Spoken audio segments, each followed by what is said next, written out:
Vous écoutez Alexandre Dubé. Après les médias privés comme Bell ou encore le groupe TVA, le couperet tombe maintenant chez le diffuseur public CBC Radio-Canada. 125 millions de compression budgétaire. Conséquence, il y a 800 postes qui seront abolis là-dessus. 200 postes vacants seront éliminés. On en parle avec Alain Saunier, professeur retraité en communication de l'Université de Montréal et ex-directeur général de l'information à Radio-Canada. Bonjour, M. Saunier. Merci d'être là. Bonjour. Quelle est votre réaction face à cette annonce-là?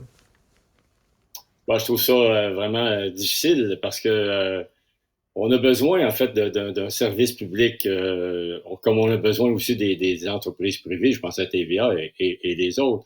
Mais dans le cas de Radio-Canada, je pense que ça joue un rôle indispensable pour la francophonie.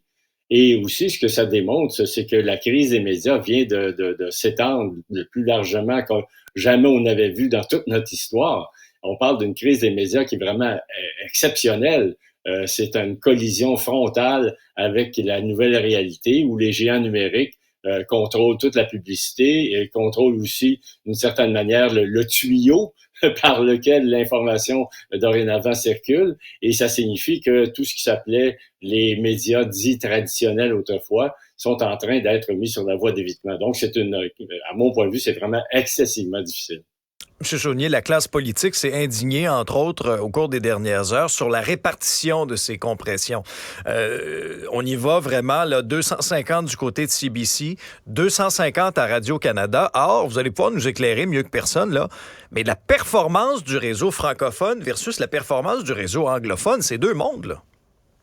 Oui, je ne veux pas faire du bashing, comme on dit, contre CBC, parce que M. Poilievre serait trop content d'entendre ce que je pourrais dire. Mais il faut savoir une chose, c'est que Radio-Canada va chercher dans des heures de grande écoute de 20 à 25 de part d'écoute. Dans le cas de CBC, on parle de 4 à 5 et ça, c'est les soirs où il y a des matchs de hockey. Alors donc, on est vraiment dans deux univers complètement différents. Par conséquent, moi, ce que je dis, c'est que on aurait dû prévoir aussi peut-être protéger davantage Radio-Canada. Et là, ce qu'on fait, c'est qu'on applique la même médecine. 250 postes dans l'une des composantes françaises et 250 dans l'autre composante anglaise. Alors, qu'est-ce qui va se passer? C'est qu'on va affaiblir encore davantage Radio-Canada que d'affaiblir CBC. Et c'est ça qui est dommage dans les décisions qui ont été prises par Catherine Tate et la haute direction.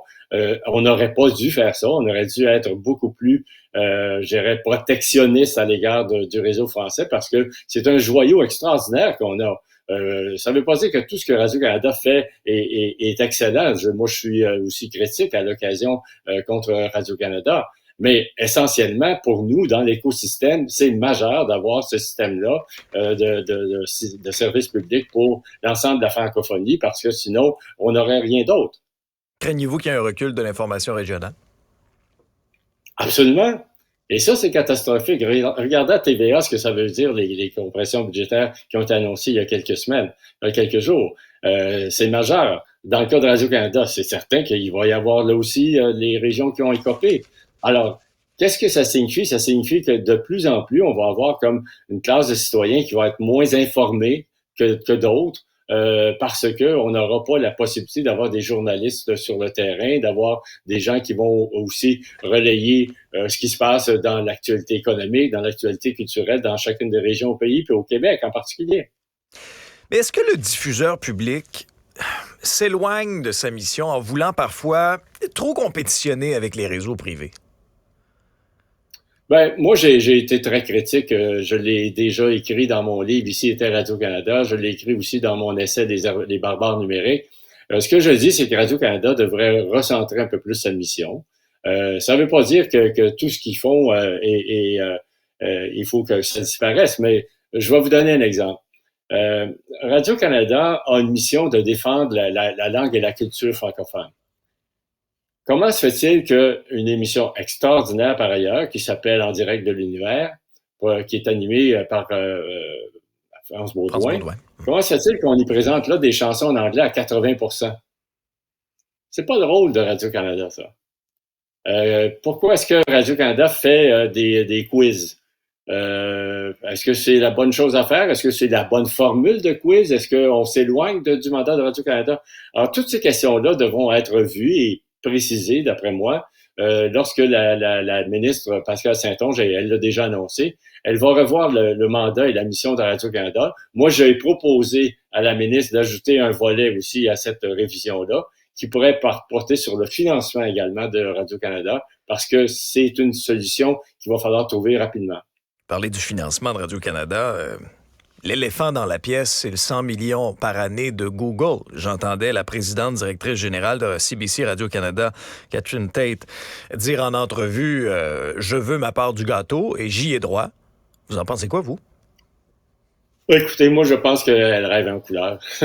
Parce que le 100 millions, il n'est pas destiné à Radio-Canada. Le 100 millions, il est destiné principalement, je pense, entre autres, aux radios qui ne bénéficient d'à peu près aucun soutien. Ces radios-là, leur modèle économique, leur modèle d'affaires est en train de s'écrouler. Donc, ces radios-là ont besoin d'aide financière. Alors ça, on devrait privilégier justement les petits médias privés qui ont besoin d'air pour pouvoir respirer. Alors moi, je dirais que Radio-Canada devrait oublier ça, mais par contre, concentrer les efforts pour essayer de bâtir une alternative lorsque viendra le moment de discuter de la mission, du mandat et du financement, j'espère, de Radio-Canada dans la prochaine législation qui sera déposée par la ministre. Parce que de l'extérieur, parfois, il y a même ce qui peut nous sembler assez particulier au niveau même de la composition des équipes. On entendra l'argument, là, il y a beaucoup de gens, par exemple, qui travaillent sur les plateaux de Radio-Canada pour chaque équipe versus le privé. C'est deux mondes, là, M. Saunier, vous le savez mieux que personne. Oui, c'est deux mondes, mais en même temps, il faut aussi reconnaître une chose, c'est que quand on fait une production, elle est destinée pas juste à Montréal, elle est destinée un peu partout. Il y a aussi des productions régionales qui sont faites. En information, c'est évident que les gens qui travaillent à l'émission Enquête sont un grand nombre en termes de personnel, mais ils ont quand même permis de faire des révélations absolument exceptionnelles dans toute l'histoire de Radio-Canada et du journalisme d'enquête. Regardez ce qui a été fait depuis 2007 à Radio-Canada alors que j'y étais là-bas, moi. Ça nous a permis de faire tellement de choses en termes de révélation. Écoutez, il y a le maire Vaillancourt qui est tombé, il y a le maire Applebaum par intérim qui est tombé. C'est parce qu'on a bien fait ce travail-là. Oui, ça prend du monde pour faire ce travail-là, mais justement, Radio-Canada a cette qualité de pouvoir offrir une qualité d'information qu'on ne retrouve pas nécessairement partout. Mais en même temps, je suis pas en train de décrier et de dénoncer ce qui se fait ailleurs, mais sauf que c'est un ajout à l'écosystème de nos médias. L'information internationale en est un autre exemple aussi éloquent.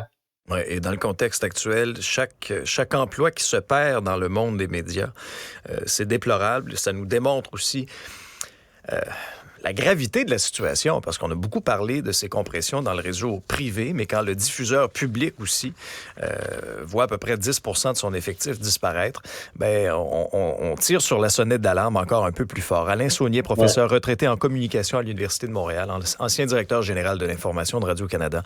Merci pour vos lumières là-dessus. Merci, au revoir.